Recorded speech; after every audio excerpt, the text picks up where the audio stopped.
যে আমরা 17 বছর কষ্ট করেছি, আমরা কে কি পেলাম কে কি না পেলাম, কত দুঃখ কত কষ্ট অনেক কিছুই থাকতে পারে, কিন্তু আমাদের একটা জিনিস স্মরণ রাখতে হবে। আজকে যারা এখানে আওয়ামী লীগের ভোটার আছেন, যারা বিএনপির ভোটার আছেন, যারা জাতীয় পার্টির ভোটার আছেন, যারা জামাত ইসলামের ভোটার আছেন, যারা হাত পাকার ভোটার আছেন, তাদের সবার কাছে আমি একটা প্রশ্ন করতে চাই। আপনারা নিজেরা নিজের বুকে হাত দিয়ে জিজ্ঞেস করুন, এই ভোলা বরিশাল সেতু হওয়ার জন্য কাকে দরকার? এই ভোলা বরিশাল, এই ভোলাতে মেডিকেল কলেজ করার জন্য, এই ভোলার চাঁদাবাজি বন্ধ করার জন্য, এই ভেলোনিয়া ভেদুরিয়াতে প্রাইভেট ইকোনমিক জোন করার জন্য, এই ভোলাতে স্বাস্থ্য ব্যবস্থা উন্নয়ন করার জন্য, এই ভোলায় ইয়াবা ব্যবসা বন্ধ করার জন্য, সালিশ করে পয়সা বন্ধ করার জন্য, জমি দখল বন্ধ করার জন্য, মানুষকে শান্তি দেওয়ার জন্য আপনারা ভালো করেই জানেন, আপনারা সবাই মিলেও যা করতে পারবেন না ব্যারিস্টার আন্দালিবুর রহমান পারত, আপনারা সাথে থাকলে তার চেয়ে বেশি করবেন। এই জন্য একবার বলে, কোন রাজনৈতিক দলের পরিচয় উঠেছে একবার ভোলার কথা চিন্তা করে। 17 বছর যেখানে উন্নয়নের কোনো ছোঁয়া পড়ে নাই, শুধু লোক দেখানো ছোঁয়া পড়েছে। আমি গ্রামেগঞ্জে যে দেখেছি রাস্তার কি অবস্থা, মানুষ বাঁচতে পারে না, মানুষ থাকতে পারে না, মানুষ চলাচল করতে পারে না। আসে আমরা রাজনৈতিক এই ভেদাভেদ ভুলে যে ভোলার উন্নয়নের জন্য, ভোলাকে সামনের দিকে এগিয়ে নেওয়ার জন্য আমরা সবাই গরুর গাড়িতে ভোট দিয়ে প্রমাণ করি যে আমরা ভোলাকে ভালোবাসি, আমরা ভোলার উন্নয়নকে ভালোবাসি। আজকে আমার কষ্ট হয়, জামাত ইসলামের সাথে আমি বহু বছর রাজনীতি করেছি, আমি আরো বড় বড় নেতাদের সাথে জামাতের রাজনীতি করেছি, মুজাহিদ সাহেব, নিজামী সাহেব, কাদের মোল্লা, আরো অনেকে।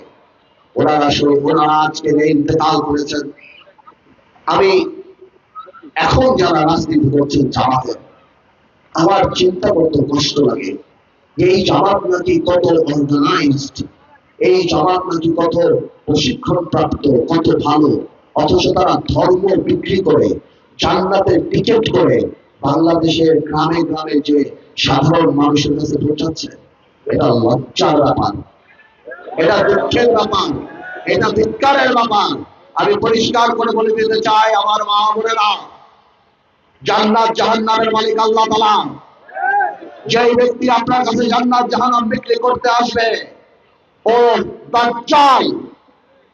একমাত্র দাজ্জালই বলতো যে আমার এক হাতে বেহেশত, আমার এক হাতে জাহান্নাম।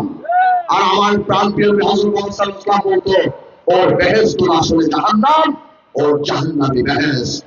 আজকে জামাতের প্রার্থী একটা বার কি আপনাদের কাছে এসে বলতে পারে না যে মা বোনেরা, আমরা এমপি হলে আমরা প্রাইভেট বিশ্ববিদ্যালয় করবো, আপনাদের চিকিৎসার মান করবো, কলকারখানা প্রতিষ্ঠা করে আপনাদের চাকরির ব্যবস্থা করব। আজকে 50 লক্ষ মহিলা গার্মেন্টসে চাকরি করে, এই জন্য বাংলাদেশের অর্থনীতি ঘুরে। ওই আপনাদের এগুলি করতে পারে না যে আপনাদের সুস্বাস্থ্যের ব্যবস্থা করবো, আপনাদের সন্তানটাকে ভালো চিকিৎসা পায় সেই ব্যবস্থা করবো, রাস্তা করবো, ঘাট করবো না, এগুলি বলতে পারে না। কারণ উন্নয়নে তারা বিশ্বাস করে না, তারা আপনাদের আবেগ নিয়ে খেলে, তারা বর্তমান দিতে পারে না বলে তারা কবরের নিচে যাওয়ার পরে আপনি কি জান্নাতে যাবেন না জাহান্নামে যাবেন, যে ব্যক্তি এই টিকিট বিক্রি করে তাকে জিজ্ঞেস করবেন, ভাই তুমি কি জাহান্নামে যাবা না জান্নাতে যাবা, তা কি তুমি জানো? কত বড় মুনাফিক যে সাধারণ মানুষের কাছে যে স্বপ্ন দেখাতে পারে না, স্বপ্ন বাস্তবায়ন করার যোগ্যতা নাই, তারা যে আখিরাতের স্বপ্ন বিক্রি করে যে জান্নাতে বা জাহান্নামে যাওয়া।